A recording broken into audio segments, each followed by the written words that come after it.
Liren, what an encounter this is going to be.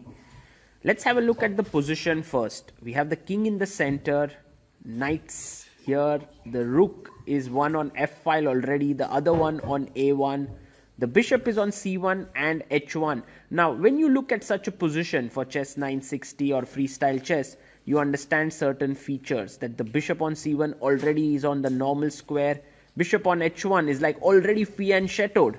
Queen on b1 is slightly awkwardly placed, but the rook is on f1. So if the knights come out, then the king can actually castle and go to its normal square. All these things taken into consideration before the game begins. The players shake hands. What is Gukesh's first move going to be? He plays c4 and immediately you can see the queen attacks the h7 pawn. That's how alert the players ought to be in chess 960, in freestyle chess, because if they do not spot it, they can lose the game right out of the opening. g6 played by Ding, g3 by Gukesh, and you can see his bishop has already opened up. So has Ding's bishop here, and now Ding plays his pawn to c5. We have the symmetrical English, and Gukesh brings his knight out to f3. One of the ideas that Gukesh is angling for is move the knight and castle it, and he'll be in normal territory. But what is not normal is this move knight d6 by Ding. This knight is not well placed actually, because it stops the pawn from advancing, and Gukesh makes a very simple move telling Ding to actually prove that his knight on d6 is well placed. Well, it's actually not so well placed here, and Ding has to now play carefully. White already has a very pleasant position. His bishop is open, his knight is ready to move to c2, castling is coming in. What is Ding going to do? He plays f5. Whoa, he's going for some kind of a Dutch setup. Also, he wants to maybe just put his knight back on f7 and then play d6. You see Gukesh now having a sip of water there and getting ready for what his next plan is going to be. He's already played the opening quite well. We are just on move number 4, but already one can sense that White's position looks more harmonious. Knight c2 played, and there you have it. Gukesh is going towards short castling. Knight f7, Ding plays his knight back, wants to free his d pawn so that the bishop can open up. Also is aiming for the e5 break perhaps. We have castling with the king just moving from c1 to g1 because the rook was already on f1, and now Ding brings his knight out to f6. Pause a bit here. Think, what would you play if you were in Gukesh's shoes? b4. What a move by Gukesh. Fantastic. The bishop is blocked by its knight. The rook is in the line of fire. But Gukesh does not care. He plays b4, opens up his queen. Bishop is also opened up. One of the key things you ought to be doing in freestyle chess is care about each and every piece of yours. Look at Gukesh's pieces. Queen in action. He takes the pawn. Knight in action. Knight in action. Bishop in action. This bishop also opening up. Now he'll actually take with the queen. And then the rook can also join in the game. Fantastic opening play by Gukesh. d6 played, and that's why you can see he's already significantly better out of the opening. He just understood the position much better than Ding. Now, what do you do next is the question. I think one natural move is to play rook b1. He goes bishop b2, and now short castle here by Ding. He really nicely moved his king from d8 to g8. And here Gukesh brings his knight out to e3. He's looking at the d5 square. That's a very juicy square for the knight. But okay, the black knight is controlling the d5 square as well. Now Ding must remain careful. Firstly, his queen is a little bit passive, but a good idea is to play e5. Kind of gaining the center and gaining more space. Because Gukesh has a positional threat now. Bishop d7. And can you see it? What is the move that Gukesh can play? He can of course go rook b1, which is a fine move. But there's something better. There's something more concrete that Gukesh can do. Can you find it? This is a very, very pretty idea. And I think Gukesh has spotted it. He's thinking about it. And it can be a very, very strong move here.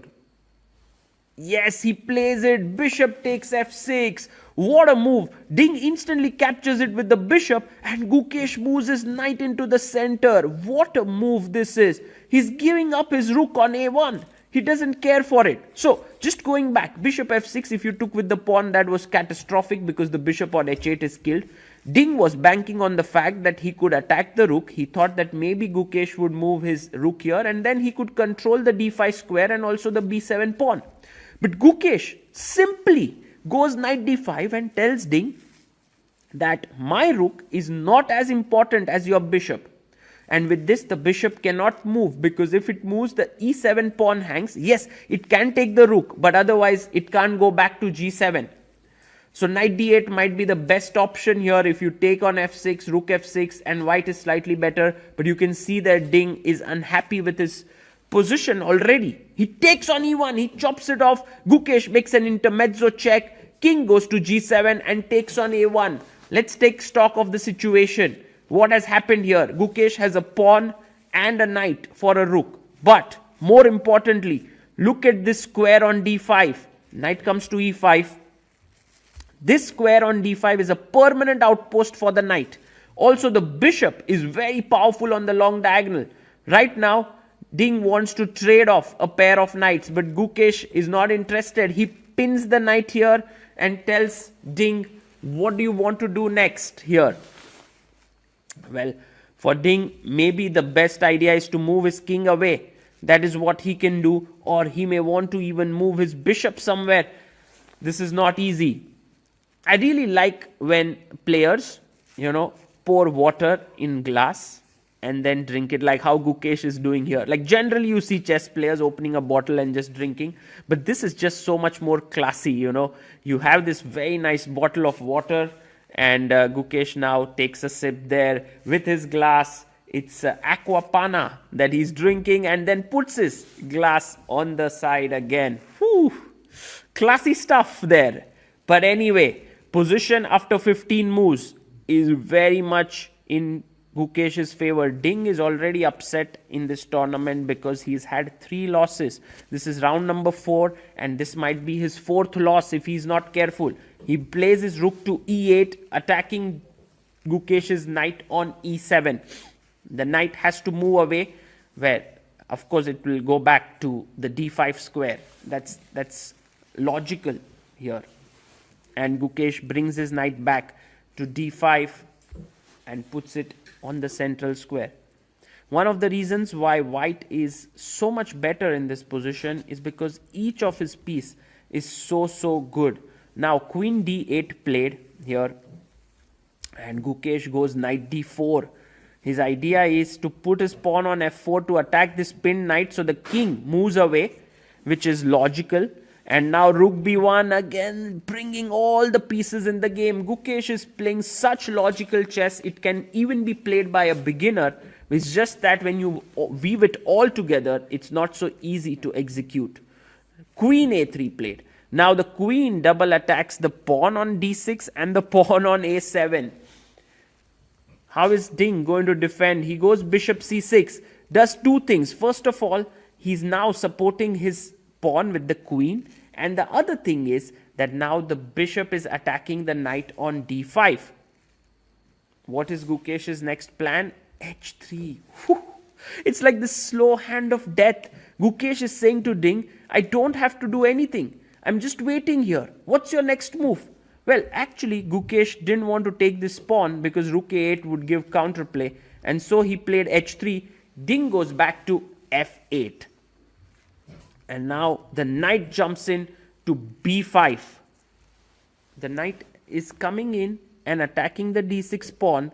So Ding takes the knight, rook takes, and the knight goes back to c6, wanting to come to d4, but immediately Gukesh plays e3, taking control of the d4 square, and also the e2 pawn is no longer hanging. King to f7 played. Now, white is better. That is without question. But how do you continue? How are you going to find that breakthrough is the question. The knight on d5 is well placed. Here, Ding has given up this pawn. I guess the reason for that is that he may want to just trade a few pieces here and hope that this d3 weakness might haunt white at some point. But Gukesh can actually chop off the pawn on b7. But is this what Gukesh wants to do? Also, the d3 pawn is hanging, so be careful there. He goes knight f4. Now with this move, he's defending the pawn on d3 and also just opening up the bishop to come to d5. This is very nice chess because white's pieces are all helping each other to get to good squares. Now Ding attacks the knight. The knight is attacked. If the knight moves, then maybe the d3 pawn is falling. So carefully this has to be navigated. What to do here is the question. I think Gukesh has the answer. He gives a check, king comes up, and now he can move his knight away because then the knight on e5 is pinned. So the pawn d3 is no longer hanging. So knight comes back to e2 with the idea of f4. King comes to g6. And here he goes d4, pushing the pawn forward. The knight on e5 is attacked. Knight goes back. And now I guess it's time to reap the rewards of your hard work. Do you take the pawn on b7? Gukesh says, not so soon. I am happy to be waiting. He's pinned this pawn on f5. He wants to go g4 and knight g3. That's his idea. Knight comes to f6. And now the bishop is attacked. Do we go g4? That looks so tempting. You know, that's such a tempting move. Just to play your pawn to g4. No, he first chops off the pawn on b7. If you look at the material now, white has two pawns and a bishop for a rook. That's already good enough material. Queen comes up to d7. And now Gukesh needs to find his next plan here. He goes g4, great move. The pawn is pinned. He goes rook e7. King g7 would have been much better, but rook e7, the idea is to win this bishop because it is attacked now 3 times. He goes bishop c6, great move because now the rook is hanging. So if you are careless and you take here, I can first take on f5 and then take on b8. So he takes on b5, pawn takes on b5, and now f5 is anyway soft. The queen is attacking here. The knight is coming in. So he goes queen e6 and the knight jumps to g3. Attacking f5. King goes back. And it's time to now take the pawn on f5. Gukesh will be then 3 pawns and a bishop for a rook. That's a lot of material there, which is already winning position. You can see Ding. He knows the writing is on the wall. He's going to lose this. But what a game by Gukesh, right? He's just played this so smoothly. He's not given Ding any chance. He's not been in any hurry to prove his compensation for the material loss. Queen goes to b4, attacking the pawn on d6. Also, queen can jump to a5. He goes d5, queen a5, attacking the rook. The rook cannot be defended. There's hardly any move. a7 is falling. It's time to call it a day. Dingliren is thinking for his move. He's already done. He has 7 minutes on the clock, but that's not enough. He resigns. Gukesh beats another world champion on the same day after beating Magnus Carlsen in round 2. Levon Aronian in round 3. He gets the better of dingliren. What a victory this was for Gukesh because it was very smooth and flawless. Ding gets up from the chair. It has been a tough day for him, but Gukesh, he's now in the 2nd spot in this tournament for the rapid playoffs that will determine who will go to the classical for what pairing. As always, Gukesh pays his respect to the board, gets up, and now is ready to go. Meanwhile, Ding leaves the premises. What is wrong with Ding is the question. Why is he not able to fire? Such a great player, such a kind and humble human being, but is struggling on the chessboard. There you see him moving out from the playing hall, and his mother is here, who has been a big support to him. She makes sure that he doesn't feel the cold outside because it's kind of freezing outside. And Ding and his mother go back to the room. I'm sure tomorrow will be a better day for him, but for Gukesh it was a fantastic day 1.